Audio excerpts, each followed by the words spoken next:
अस्सलामुअलैकुम स्टूडेंट्स, मैं आपको वेलकम करता हूं MGT 510 टोटल क्वालिटी मैनेजमेंट के लेक्चर नंबर 18 में। लेक्चर नंबर 18 के मेन टाइटल है cost of quality and return on quality. इस लेक्चर के अंदर जो हाईलाइटेड नोट्स में यूज़ कर रहा हूं ये फ्री ऑफ कॉस्ट आपको प्रोवाइड कर दिए जाएंगे। आज के लेक्चर में हम टॉपिक डिस्कस करने वाले हैं। उसमें टॉपिक्स हैं the cost of quality, total quality cost, general पर description, prevention cost, appraisal cost, failure cost, internal failure cost, external failure cost. हमेशा की तरह आपसे रिक्वेस्ट है, वीडियो को लाइक करें, शेयर करें, चैनल को सब्सक्राइब जरूर करके बेल आइकन को प्रेस कर लें, क्योंकि मिड टर्म आने वाले हैं। मिड टर्म से रिलेटेड MCQ, सब्जेक्टिव फाइल, ये सारी वीडियोस जो हैं आपको हमारे चैनल पर मिल जाएंगी और उनकी फाइल्स भी आप हमसे हासिल कर सकते हैं। तो उसके लिए क्या है कि आप चैनल को सब्सक्राइब कर लें, ताकि जैसे ही हम MCQ से रिलेटेड या सब्जेक्टिव क्वेश्चन से रिलेटेड वीडियोस अपलोड करेंगे तो वो आपको मिल जाएंगी। उसको देख के आप अपने एग्जाम की अच्छे से प्रिपरेशन कर सकते हैं। तो आइए आज के अपने इस लेक्चर को स्टार्ट करते हैं। आज के लेक्चर का मेन टाइटल है cost of quality and return quality. The cost of quality की बात कर लेते हैं। It's a term that widely use and widely misunderstood. ये टर्म जो है कॉस्ट ऑफ क्वालिटी की बहुत ज़्यादा यूज़ की जाती है और इसको जो है वो बहुत ज़्यादा मिसअंडरस्टूड किया जाता है। The cost of quality is not the price of the creating quality product और services, it not just a cost of creating quality product और सर्विसेज। कॉस्ट ऑफ क्वालिटी से मुराद ये नहीं होती कि आप एक क्वालिटी प्रोडक्ट या सर्विसेज प्रोवाइड करें, या एक क्वालिटी प्रोडक्ट या सर्विसेज बनाने में जो कॉस्ट आती है ये उसकी भी बात नहीं होती।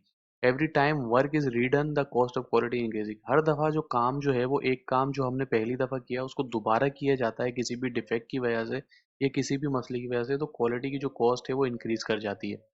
इसकी एग्जांपल है the reworking of a manufacture item. के एक आइटम आपने बना लिया, उसके ऊपर दोबारा रिवर्किंग आप कर रहे हैं। एक असेंबली आपने बना ली, उसको दोबारा टेस्ट कर रहे हैं। एक टूल जो है उसको आप दोबारा बना रहे हैं। The reworking of a service such as reprocessing of a loan operation और the replacement of food order in the restaurant. यानी कि एक रिवर्क जो है वो आप सर्विसेज के ऊपर कर रहे हैं। जैसे कि आपने जो है वो आप एक बैंक के अंदर जॉब कर रहे हैं और आप लोन ऑपरेशन जो है वो लोन की एप्लीकेशन को दोबारा रिप्रोसेस कर रहे हैं।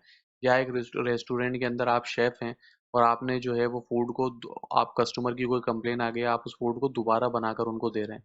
In short, any cost that would have been expended in quality were perfect contributed to the cost of quality.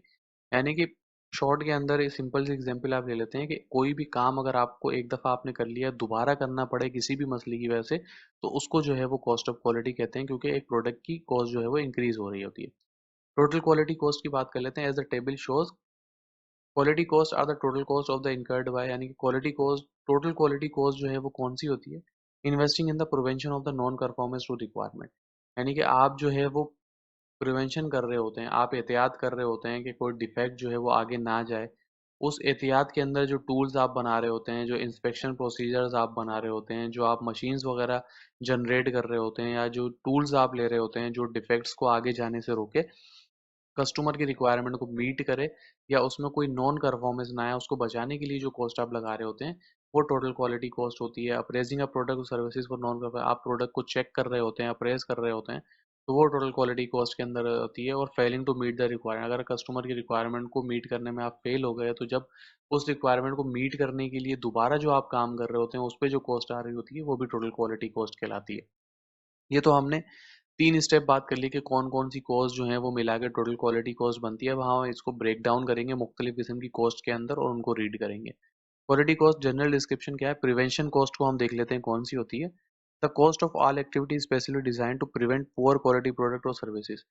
वो कॉस्ट जिसके अंदर मुख्तलिफ एक्टिविटीज़ के लिए रखी जाती है, या कॉस्ट जो आती है मुख्तलिफ किस्म के टूल्स खरीदने के लिए, इंस्पेक्शन प्रोसेसेस खरीदने के लिए, कि पुअर क्वालिटी प्रोडक्ट जो हैं और सर्विसेज जो हैं उनको आगे जाने से बचाया जा सके, वो प्रिवेंशन कॉस्ट कहलाती है। इनकी एग्जांपल क्या है?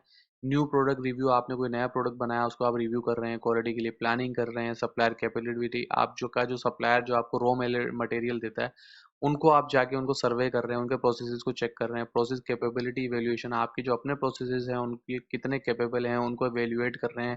प्रोडक्ट बना बना के देख रहे हैं, उन प्रोसेसेस में जो मशीन्स हैं उनको चला चला के देख रहे हैं।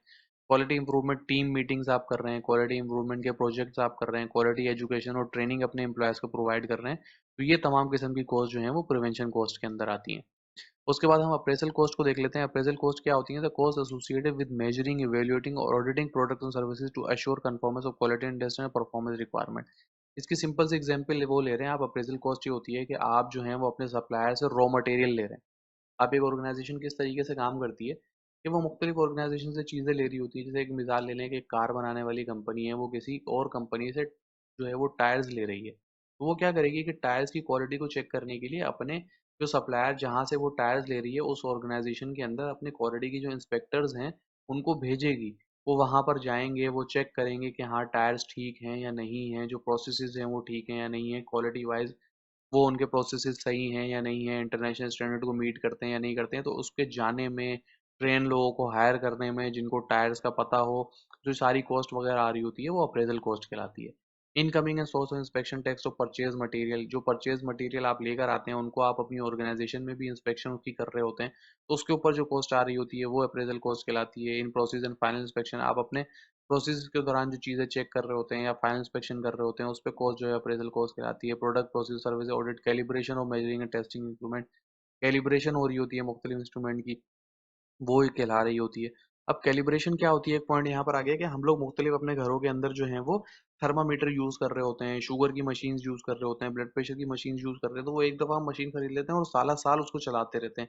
उन मशीन्स को आपने कैलिब्रेशन करवाना होता है। कैलिब्रेशन क्या होता है कि वक़्त के साथ-साथ जब वो मशीन्स चलती हैं तो उनके जो रिज़ल्ट है, जो ऑथेंटिसिटी है वो ख़राब हो जाती है, ठीक है? तो उसमें क्या होता है कि उनको जब हम वो दोबारा जहाँ से हमने लिया होता है उनके पास लेके जाते हैं कि इसको आप कैलिब्रेट कर दें। इसको आप चेक करें कि ये ठीक काम कर रहा है या नहीं काम कर रहा है। तो वो क्या करते हैं, एक दूसरे इंस्ट्रूमेंट लेते हैं, जैसे कि वो एक आप ब्लड प्रेशर चेक करवाने जाएँ तो डॉक्टर के पास इंस्ट्रूमेंट होता है जिसको वो प्रेस करता है, फिर वो स्टेथोस्कोप आपकी नस पे लगा के देखता है कि हाँ, ये काम कर रहा है। तो इसी तरीके से जो ब्लड प्रेशर बनाने वाली कंपनीज़ होती हैं वो उस इंस्ट्रूमेंट के अगेंस्ट चेक कर रही होती है आपके इंस्ट्रूमेंट को। तो वो चेक कर रहे होते हैं आपके इंस्ट्रूमेंट को कि वो ठीक तरीके से काम कर रहे हैं या नहीं कर रहे। एसोसिएटेड सप्लायर्स एंड मटेरियल्स, जो आपके सप्लायर्स हैं उनसे जो आपकी जो सप्लाईज आ रही होती हैं, जो मटेरियल आ रहे होता है उसको भी आप चेक कर रहे होते हैं। फेलियर कॉस्ट की बात कर लेते हैं। कॉस्ट रिजल्टिंग फ्रॉम प्रोडक्ट और services not conforming to requirement of customer user needs.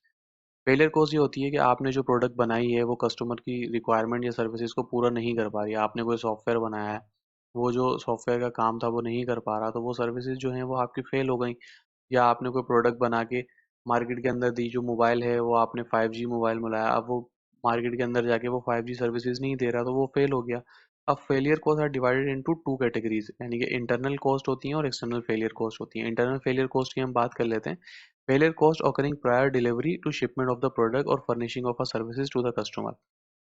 Failure cost ये होती है कि सिंपल आपका जो प्रोडक्ट, इंटरनल फेलियर ये होती है कि सिंपल आपको जो प्रोडक्ट है वो काम ही नहीं कर रहा। आपने जब इनिशियल स्टेज पे आपने अपने आखिरी फाइनल इंस्पेक्शन जब की प्रोडक्ट को अपने तमाम प्रोसेस से गुजारने के बाद जब वो प्रोडक्ट फाइनली इंस्पेक्शन हुआ तो वो काम ही नहीं कर पाया, तो अब उसमें क्या होगा कि वो मटेरियल स्क्रैप हो जाएगा या उसको रिवर्क करना पड़ेगा या उसकी री इंस्पेक्शन होगी या रीटेस्टिंग होगी या उसके अंदर जो मटेरियल लगा हुआ है वो देखना होगा या उसको डाउनग्रेड कर देंगे। डाउनग्रेड से मुराद जो है मुख्तलिफ हिस्से जो है पार्ट्स उसके निकाल लेंगे और किसी और प्रोसेस में यूज़ कर लेंगे। एक्सटर्नल फेलियर कॉस्ट क्या होता है?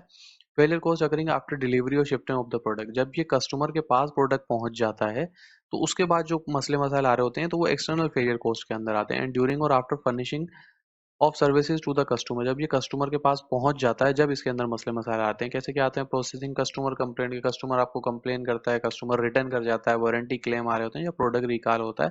कि अब आप प्रोडक्ट रिकॉल क्या होता है कि एक जो है वो आपने गाड़ी बनाई है, गाड़ी के अंदर जो है वो क्या होता है कि उसका जो कार का जो स्टेयरिंग होता है वो स्टेयरिंग फंसना शुरू हो जाता है कि किसी जगह पे जाके स्टेयरिंग रिकॉल लॉक हो जाता है, तो उसमें क्या होता है, एक्सीडेंट्स वगैरह होते हैं। जब ऐसी कंप्लेंट्स आपके पास आती हैं तो आप क्या करते हैं, जितनी भी उस मॉडल्स की गाड़ियां गई होती हैं अपने कस्टमर्स को जो है वो आप कंप्लेन कॉल करते हैं या ईमेल के थ्रू उनको कांटेक्ट करते हैं। तो फिर क्या होता है, उनको बोलते हैं आप अपनी गाड़ियां वापसी लेकर आएं, फिर वो आप स्टेयरिंग अच्छे तरीके से चेक करते हैं, तो प्रोडक्ट रिकॉल के ऊपर भी जो कॉस्ट आ रही होती है वो एक्सटर्नल फेलियर कॉस्ट होती है। उसके बाद यहाँ पर हम इसकी समरी देख लेते हैं लेक्चर की। What are the total quality cost? Definition: total quality cost are the extra expenses incurred to due to defect, failure or substance service in producing product or delivering a services। यहाँ पे हम definition देख लें total quality cost की। तो total quality cost में वो सारे एक्स्ट्रा एक्सपेंसेस आ जाते हैं जो डिफेक्ट की वजह से आते हैं, फेलियर की वजह से आते हैं, या जो सब स्टैंडर्ड अच्छी सर्विसेज नहीं होती उनकी वजह से जो आ रहे होते हैं। Why do they matters? ये क्यों इतना मैटर करते हैं? बिग आइडिया ये, it's the difference between actual cost and what the cost would be everything perfect every time. यानी कि ये डिफरेंस निकल के आता है कि एक प्रोडक्ट आपका बिल्कुल ठीक बनता है और वो ठीक जाके काम करता है, और एक प्रोडक्ट जिस पे आपकी रिवर्किंग करनी पड़ रही होती है, तो ये डिफरेंस निकल के आ रहा होता है कि एक ही प्रोडक्ट पे आपके कितने पैसे खर्च हुए। Example, imagine you bake cakes, if you have often mess up your waste ingredient money and might lose customer quality cause help us see how much we save doing right thing from the start. अब आप एक example ले लें कि आप जो है वो केक वगैरह बनाते हैं। अब आपने अगर केक जला दिए तो आप क्या हुआ कि ना सिर्फ केक आपके ख़राब हुए, कस्टमर आपने एक कस्टमर खो दिया, बल्कि आपने क्या किया, जितने भी इंग्रेडिएंट उसके अंदर डाले, जितनी आपने मेहनत की, वो तमाम मेहनत आपकी ज़ाया हो जाएगी। तो क्वालिटी कॉस्ट क्या होता है? क्वालिटी कॉस्ट जब आप देख रहे होते हैं, इसको मेजर कर रहे होते हैं, तो ये आपको हेल्प करता है कि आपने चीज़ें शुरू से ही किस तरीके से करनी है। ब्रेक डाउन करते हैं कॉस्ट की, prevention cost, quality control cost, failure cost, ये सारी कॉस्ट जो है हम ऊपर डिस्कस कर चुके हैं। अब की मैसेज देख लेते हैं, why invest in quality, quality में इन्वेस्ट क्या करना चाहिए, क्यों करना चाहिए, क्वालिटी के अंदर इतना इन्वेस्टमेंट हमारी क्यों होनी चाहिए, क्वालिटी में क्यों पैसा लगाना चाहिए। Quality is an investment that reduce overall production cost. कि क्वालिटी एक ऐसी इन्वेस्टमेंट है जो ओवरऑल प्रोडक्शन कॉस्ट को कम कर लेती है, क्योंकि जब आपके प्रोडक्ट अच्छे बनेंगे तो प्रोडक्ट कस्टमर कंप्लेन नहीं आएंगी, वारंटी क्लेम नहीं आएंगी, तो बहुत ज़्यादा कॉस्ट जो है वो आपकी बच जाएगी। रियल लाइफ लेसन क्या है?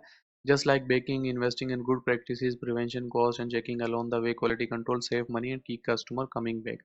अगर आप अच्छे तरीके से काम करेंगे तो रियल लाइफ लेसन क्या होगा कि आपका कस्टमर जो है वो बार बार आपकी प्रोडक्ट पे ट्रस्ट करेगा। अब आप क्या करते हैं, आप अगर इस्त्री ले रहे होते हैं या घर में कोई अप्लायंसेस ले रहे होते हैं, तो आपकी कोशिश क्या होती है कि अगर आप कॉस्ट बियर कर सकते हैं, अगर अल्लाह पाक ने आपको इतने पैसे दिए हैं कि आप अच्छी चीज़ ले सकते हैं, तो आप मेड इन जापान प्रोडक्ट लेते हैं। मेड इन जापान प्रोडक्ट का क्या मतलब होता है कि उनकी क्वालिटी बहुत अच्छी होती है। आपको पता है ये चीज़ ले लेंगे तो ये चीज़ देर तक जाएगी, अच्छी तरीके से काम करेगी।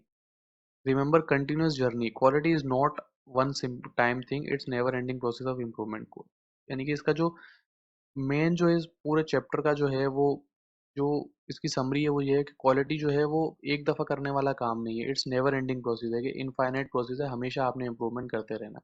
तो गाइज ये था आज का लेक्चर। आई होप सो आपको समझ में आया होगा। इससे रिलेटेड कोई भी क्वेश्चन है आप कमेंट सेक्शन में बता सकते हैं। वीडियो को लाइक करें, शेयर करें, चैनल को सब्सक्राइब करके कमेंट लाजमी किया करें। आप कमेंट करेंगे तो उससे ये होगा कि यूट्यूब इस वीडियो को इंगेजिंग समझेगा। यूट्यूब के एल्गोरिथम इस वीडियो को और स्टूडेंट्स तक पुश फॉरवर्ड करेंगे, और स्टूडेंट देखेंगे हम जो मेहनत कर रहे हैं उसका सिला हमें मिलेगा। तो आपसे हमारी इतनी सी रिक्वेस्ट है कि वीडियो को लाइक, शेयर, चैनल को सब्सक्राइब और कमेंट ज़रूर कर दिया करें।